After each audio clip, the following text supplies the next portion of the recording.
couple different opponents we got coming next year to generate some interest, and they like doing that. And it kind of brings a sparkle in their eye when you get to work with another opponent and not just each other. Then we divided up into teams and had good practice.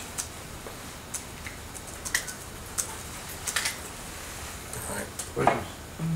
Did you guys, you say divided into teams, did you let them know what team they were on today out at practice? Yeah, they have them in their lockers when they get here today, and they get to see them. And, they know, I mean, the captains all know because they have to do a coin flip, so the leadership group, they knew yesterday. And the players knew today, and we divided the teams up at the end of practice, but we don't want it to be a distraction for practice. The point of today was to prepare for next year, not really the game. So we spent the last 5 minutes of practice just making sure that people know what team they're on. You've been around a long time. Spring games, there's been all kinds of incarnations. There's been alumni games and celebrity coaches and different stuff. Are you playing any wrinkles, or do you view them as just, you know, obviously you want to put on a good show for recruits and fans, but how do you view that? Yeah, we've taken the approach. I'm not sure what all we have surrounding the game. I know they've got some different things going through sports marketing, but not a lot for us. I mean, I want to evaluate the players. I want them to play in a big time atmosphere. I think the more butterflies they have, the less butterflies they have the next time. So we've got a lot of guys who will be playing, not for the first time, but they'll be playing significant roles for the first time.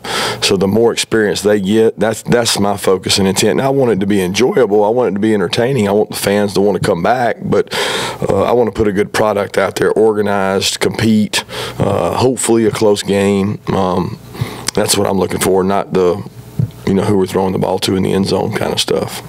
Well, what's the format? And the quarterbacks, will they be off limits from tackling and all that? Oh, yeah, no doubt. I mean, the format will be very similar to the past. The only difference is we're going to have a little more competitive environment in our special teams. We think we've got competition going on, so we'll be coming after punts, rushing punts. We're going to do everything real on kickoff return. We're just not going to tackle live, but everything's going to be as real as possible other than that. And same thing with punt and punt return.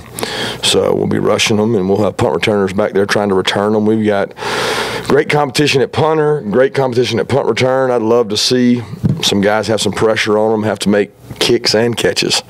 So the format will be the last 4 minutes of each half. The offense is required to go 2 minutes, which I think a lot of games come down to 2 minute situations. So we'll get to see both quarterbacks operate in the 2 minute situations. Stetson will play a little bit for both teams. He'll get a drive with both teams at some point in the game. And I think he may be the only guy that has to go both ways. We may have William Poole go flip-flop a little bit, which our past spring games here we have not had to do. We may have to do that this game just to be able to get by with the injuries. Speaking of that defensive back situation, I wanted to ask about Mark Webb and also Terry Godwin. I know Terry's been a little bit out there a little bit. Yeah, Mark had a torn meniscus, and he won't be able to play in the spring game, but he had scoped today, and we're expecting full recovery, so should be back. But he won't be in the spring game. And then Terry's been banged up a little bit, but we expect him to be able to go, to be able to play. He's pushing through. He's been really tough about it, and he's got some growing soreness and a slight MCL knee, but I mean he's been able to go.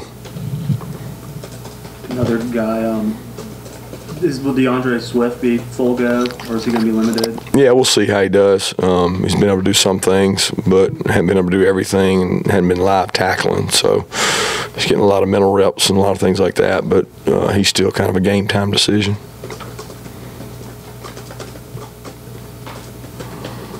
When you were talking a minute ago about the butterflies and you wanting your guys to play in front of those big crowds, with that in mind, I know every practice is important, but do you maybe place a little bit more of an emphasis on what you see out of them with all of that going on, as opposed to maybe a regular practice or even a regular scrimmage? Yeah, I think it's a great evaluation. I don't I think there's more reps that can happen in a practice that a kid's going to learn, but there's no valuable lesson like busting a coverage or busting an assignment in that stadium and having to live with that. And I'd much rather it happen in that environment than a game that we're playing an opponent other than ourselves. So I think it's all about how you approach it. If you approach it loosey-goosey, so will your team. If you approach it like it's important and you want to see people compete, I'm a big believer in the more that a guy prepares himself to play his best, the better he'll be at playing his best. So we're going to approach it that way.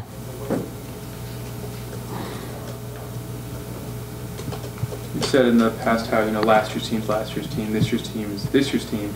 What does it take for this year's team to sort of form its own identity? Is that something that has to come from within, or is it something that coaches try to lead them toward?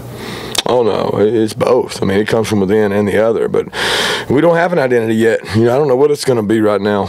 We didn't have an identity truly last year at this time. I mean, nobody was singing our praises this time last year. It was starting to take shape and form, but we're certainly not where we need to be yet. We don't have enough guys executing at a high level, and I want guys to put in more time. I think sometimes you think that you're entitled to the success that happened previous to you being there, and I know all too well that that's not the case, and it'll only happen if you make it happen and you earn it.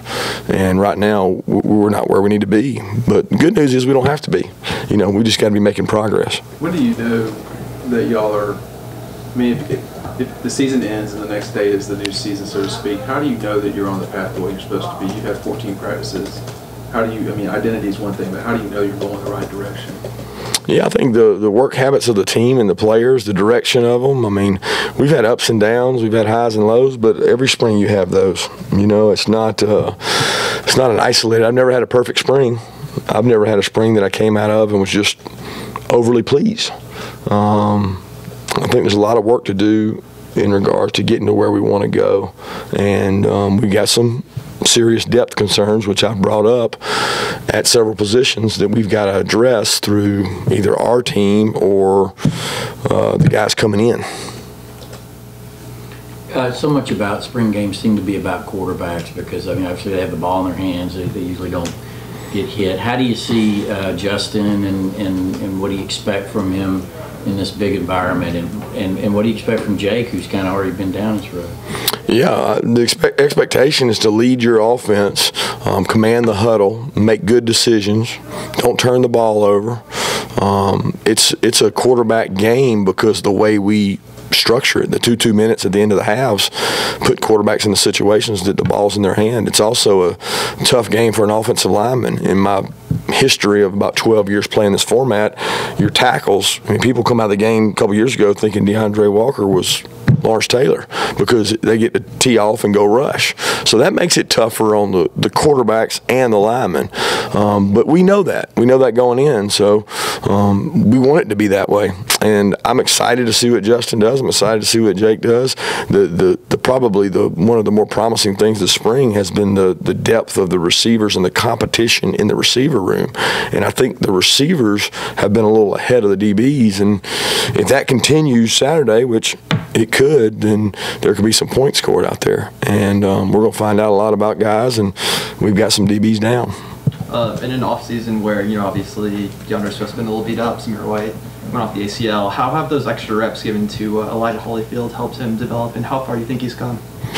I'm excited. He has not taken extra reps. We wouldn't do that. I don't think that's fair to him. So as a coach, you're not putting the burden on one player because then you've got the higher chance of injury with him. So as guys go down, we don't pour more burden. We just move up and try to give more guys opportunity. But Elijah's taking the same reps he would have taken whether DeAndre Swift or Zamir was there.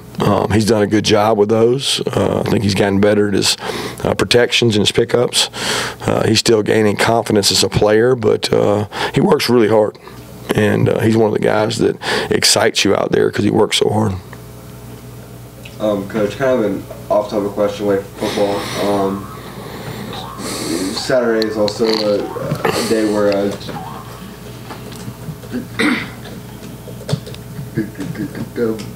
Bon, Gale, so his family are working towards a fundraising effort. I don't know, maybe have you been involved in that at all? And what does it mean to see that initiative taken on a spring game environment like that? Yeah, I think it's a tremendous opportunity for Dog Nation to help. What's an unbelievable cause. I think Brian Gant and Ron Corson have done a tremendous job helping with their family. Gant goes over there. And no telling how many times he's gone to Atlanta and visited with their family, and Ron's done so much. And I know the Gales family has been very appreciative of the Bulldog Nation, but this is an opportunity for us to reach out and do even more and really show who we are. So I know everybody that's had an opportunity, everybody that gets an opportunity to contribute, it's a great cause. For the early enrollees, how do you see the G-Day game even more important for them instead of just throughout the whole team? I would say it's more important for them because we haven't seen them. Like every other kid we've seen at least dress out, go out there, get ready to play. Now, not all of our guys played last year, but they had to prepare for it. These kids have not. So we're going to see what is their response, what is their mannerism, what do they do pregame, do they go out there and go rat trap, I call it, where they just start doing their own thing, or can they play within the system, make good decisions, execute and play at a high level, because a lot of those guys are now in R2 deep, some challenging for starting jobs. I mean, there's some good players in those mid-year enrollees, and that's probably the most exciting thing to me is see those guys, because I've seen a lot of the other ones, but getting to see them respond to maybe some adversity, maybe a little awe, and I want to see how they do. Two more questions. Where did rat trap come from? Where did you pick that up from? I don't know if that came from my dad, but I've heard rat trap a long time. Rat trap would be just the guy. I don't know if it's negative as much as it is distracted. It's not good. Kirby, is Amir Speed playing through his little hand injury or wrist, whatever it might be, and Jarvis Wilson?